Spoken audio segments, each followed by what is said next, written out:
All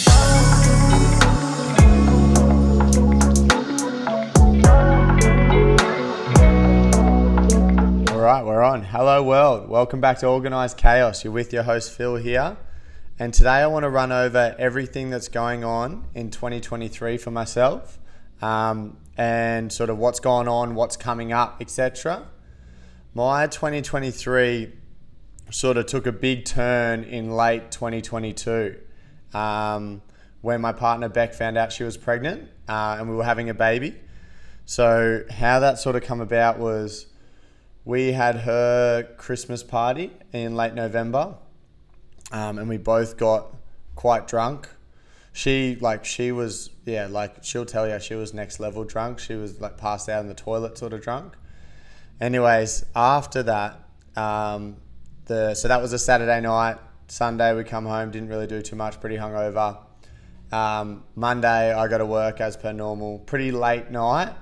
I probably get home at like 8 something. Anyways, I get home and she's like, how's your day? I'm like, I don't really talk much because I've talked all day. I don't really talk much at night time. But I got home. I said my day was okay. She's like, oh, I got something to cheer you up. And then she had like this little present on the table.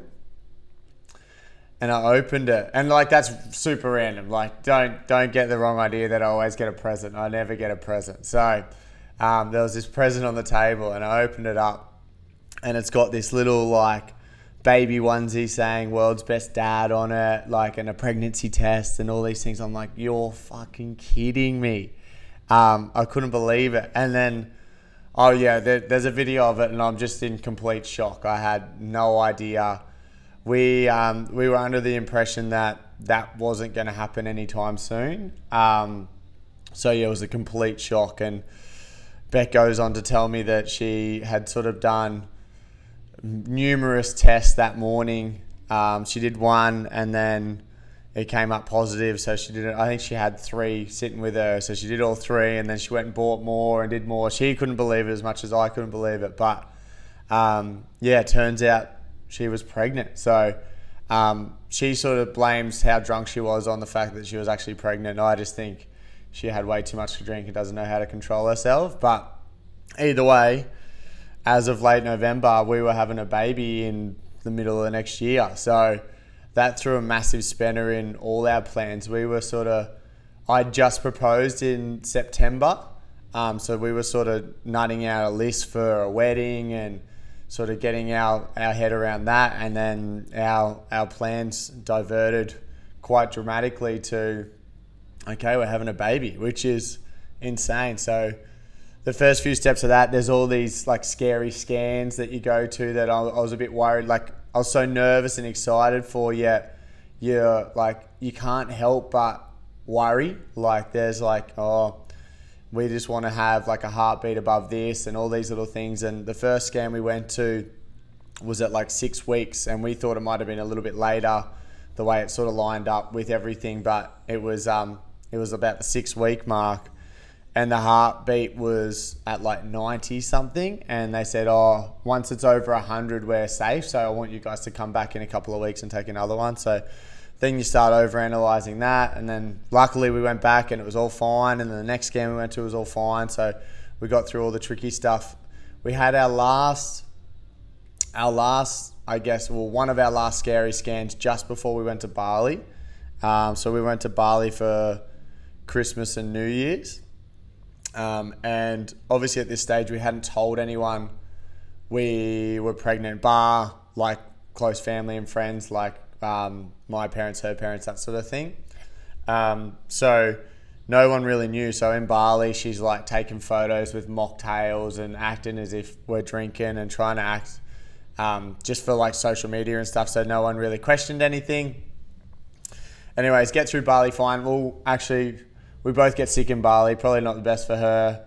I was crook as a dog on Christmas Day with Bali belly, and she sort of went down in sympathy with me the day after, and we were both fairly crook, and so was Jody and Dylan while we were over there. And then we come back from Bali after New Year's, and we had a few more scans in Jan and then early Feb, and then it wasn't until I think the 5th of Feb that we actually told the world that we were pregnant, or that Beck was pregnant, and started to sort of figure out the next phase of how everything's going to look. And if anyone knows our house, my house is like, it was originally, I saw it as like a storage shed for the gym because the gym used to be there, and like we hadn't done much work to it. When Beck moved in, she did a fair bit of just cleaning it up, but it's still very old. It still had a lot of like, it was fairly ugly. So, well, it still is. So we diverted our plans from obviously the wedding to the baby, and realizing that Beck's going to be home for the better half of 12 months after this baby's born, that we sort of wanted to make it as comfortable as possible for her and the baby, and then also myself, because I dare say I'll be at home a lot more than I have been as of late. So we've started like the reno plans. We've had all those ideas sort of whirling around in our head, that we started to put pen to paper and started to figure out a few plans in regards to renos. So yeah, all our money's gone towards these renos now, and then also we need a couple of new cars.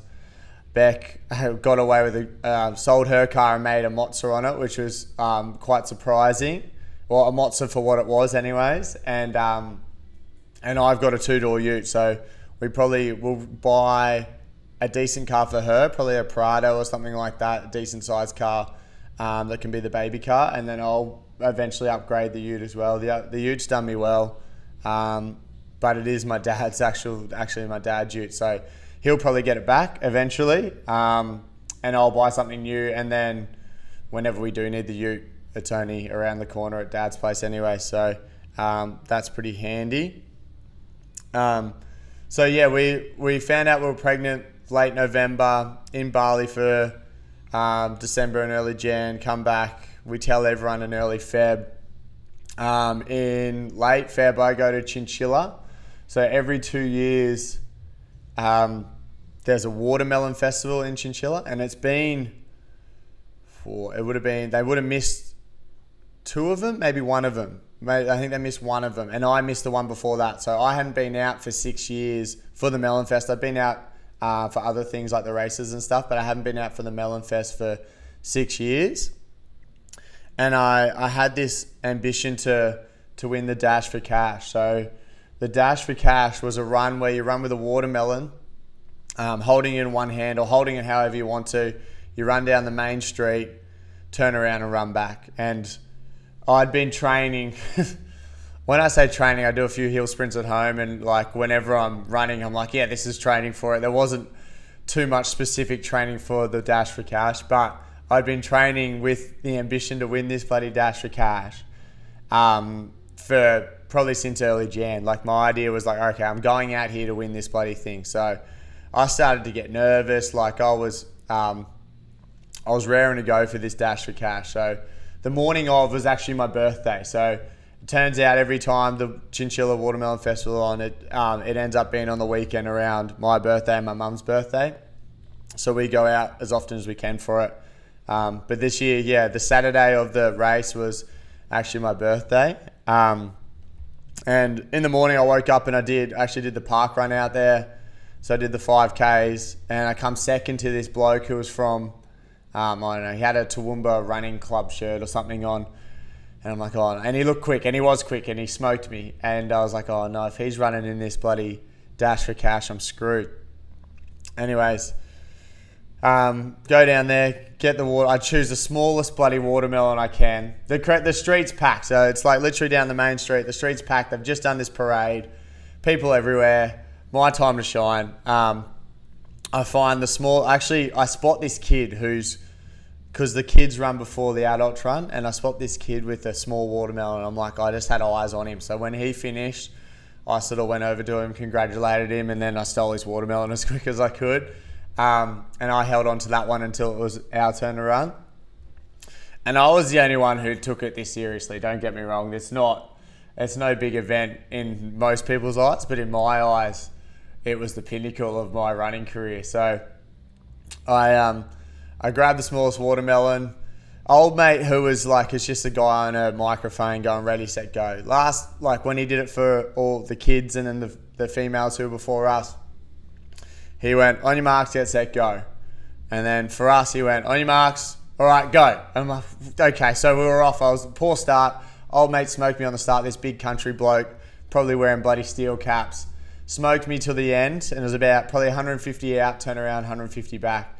I got a really good turn, and I come back and I ended up winning it, and I was like, I couldn't have been more excited. Like, the whole trip out there, 4 hours in the car, I'm bloody thinking about it.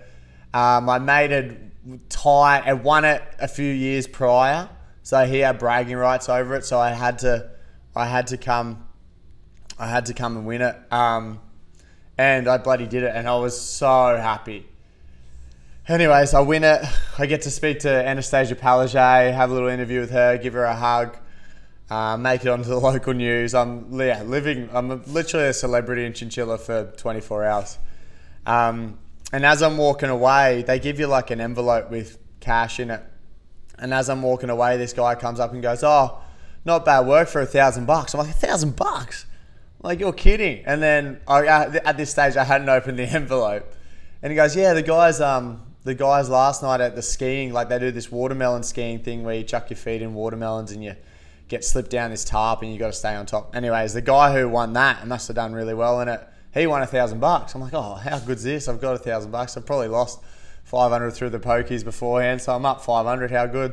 I open up this envelope and there's $70 cash in it. I'm like, I'm looking for coins. I was kidding me. I'm like, oh, he's bloody giving me the world and going, oh, you've won $1,000. I've opened it up. I've got a $50 and a $20 note in there. So that paid for half the fuel on the way home, but the bragging rights and the pride will go along forever. I've still got the watermelon sitting on our kitchen bench at home, which gives me a lot of joy in looking at every night when it brings back some memories, which is nice. And I've found ever since the watermelon festival and running in that race, anytime I am running now, I somewhat picture that moment, which just like, it's crazy to think, and like it's no big deal in anyone's sort of eyes, but for me it was like I've built up this moment to be the biggest thing ever, and to actually succeed in it was unreal. So like now I try and repicture it as much as I can,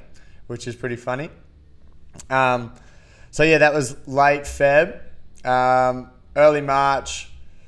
Actually, after that weekend.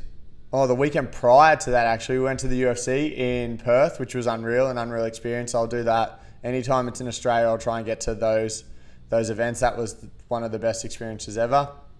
So that was before we went to Chinchilla. The next weekend we went to Chinchilla, and now we're pretty much back at home now. And I've been doing these 100 burpees every day. So that sort of started in Bali as well. Gave myself the idea of doing 100 burpees every day, and I've been continuing on. We got to day 100, which we've talked about recently. I did the 1,000 burpees in 100 minutes, which was unreal.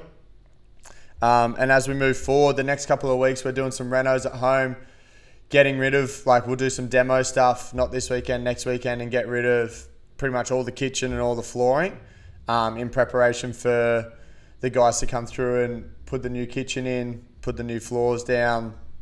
Beck and her dad have been painting up the nursery, which is an exciting time. So that whole process of buying baby stuff now has started to come into play. I was pushing off the whole going to baby bunting. I think baby bunting turns into like the female version of Bunnings as soon as you open the door to it. Like every dude could go to Bunnings every weekend and find something new to buy quite easily. And I think it's the same deal with baby bunting. So I was sort of pushing away from going to baby bunting as much as we could. And then Beck was like, I'm going with my mum on Saturday, whether you like it or not. I'm like, okay, I'll come. And then this was a couple of weeks back. Anyways, I literally had to sell my left leg to pay for this cot. No, not a cot, a pram and a baby seat.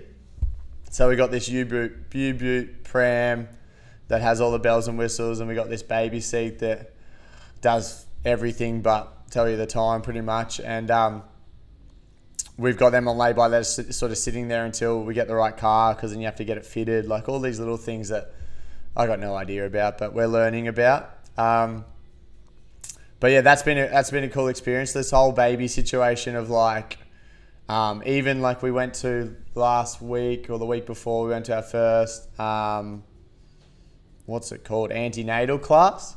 And just got a whole heap of info dropped on us about all this, that, and all the other things. And then Beck's organising a couple of days, or might be some afternoons, where we do some birthing classes and all these little things. So that's a whole new process for me. Obviously, we're having the childcare background helps a little bit, but nothing to do with like how the baby's born, all the things leading up to the baby being born. I'll be good once the baby's here. I feel like I've got that covered. I've had enough experience there to sort of figure that out. I don't know how easy it'll be when you cannot like just give it away and give it back to someone else. So it might be a little bit more tricky, I'm sure.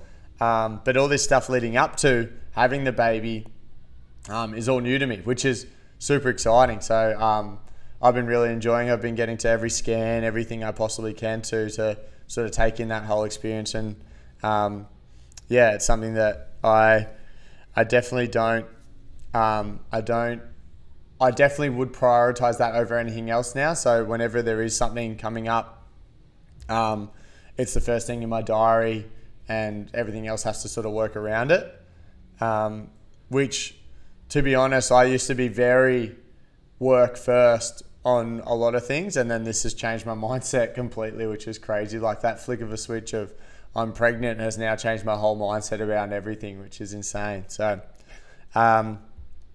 we haven't like, obviously we want to get all these renos done, and then once the baby comes, which the due date is August 1st, before that we have a baby moon, which we've booked for late May, just down in Byron for the weekend, long weekend. And then that's about all we've got booked and planned for until the baby comes, really. Just get those renos done, the baby moon, and then just sort of, I guess it's a waiting game until the baby comes. My plan is to be in a position with the gym that by the time the baby arrives, it can sort of run itself to a degree.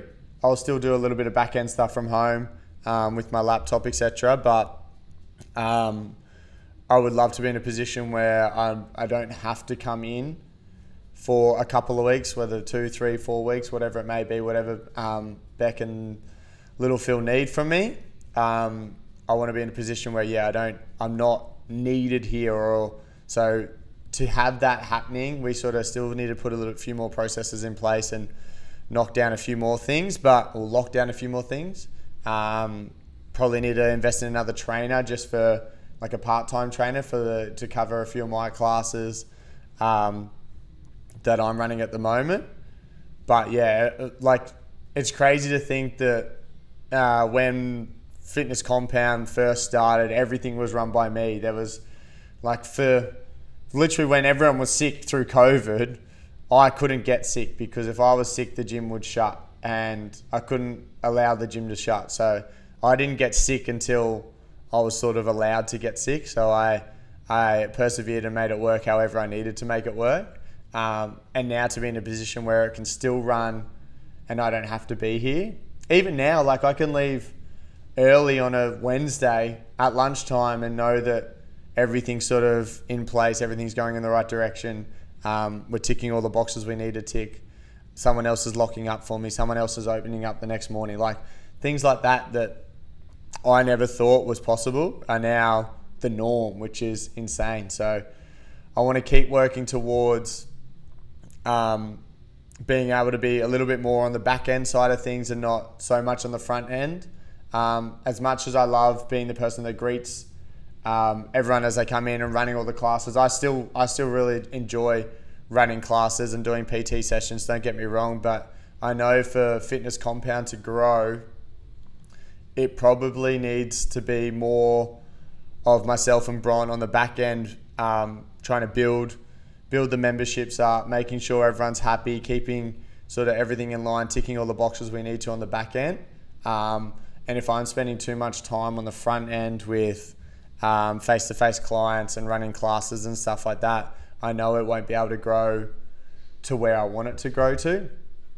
And where I want it to get to is something that's a lot bigger than where it is now, that's for sure. So although it may take years, tens of years, 5 years, like long time, I know that we've got the potential and the community around us to build it to something that's bigger and better than anything else like it. So my goal long term is just to keep growing and growing and growing. But in regards to the rest of this year, is to be able to have a few weeks off when Phil Jr. arrives, and then to be in a position that once he's had all his needles and he's raring to sort of adventure out, is that like he can come into the gym here and be in a position where we've got upstairs now, so we can put a little nursery up here, we can put a cot up here if he needs it, that sort of thing. Or if Beck wants a break and I'm up here working, she can drop him off or whatever needs to happen. So I want to make here a lot more baby friendly moving forward. So yeah, that's sort of where we're at for the rest of this year. And then leading into next year, we just want to keep growing and growing and growing. It is quite tricky trying to juggle. Like I've got obviously Fitness Compound, trying to build the membership base there. Phil Hill Fitness, just servicing all my one-on-one clients and the online stuff that I do. Compound Kids Club, so that at the moment is generally school holiday based. Well, generally really busy for me, school holiday based, but we also venture weekly to childcare centres. And then we've got Project Positive, which I sort of want to try and double down on when we get a bit more spare time.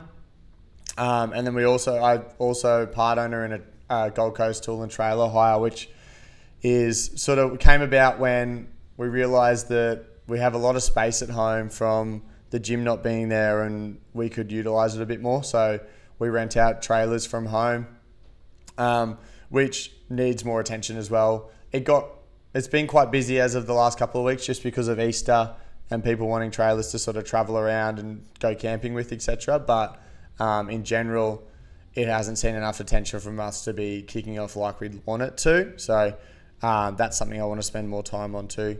And obviously this podcast. So the goal for this podcast is to, once I hit 10, I sort of said to myself, once I get to 10 podcasts of myself talking and just rattling on about whatever, and giving you guys a bit of a base of what it's going to be about and my life, etc.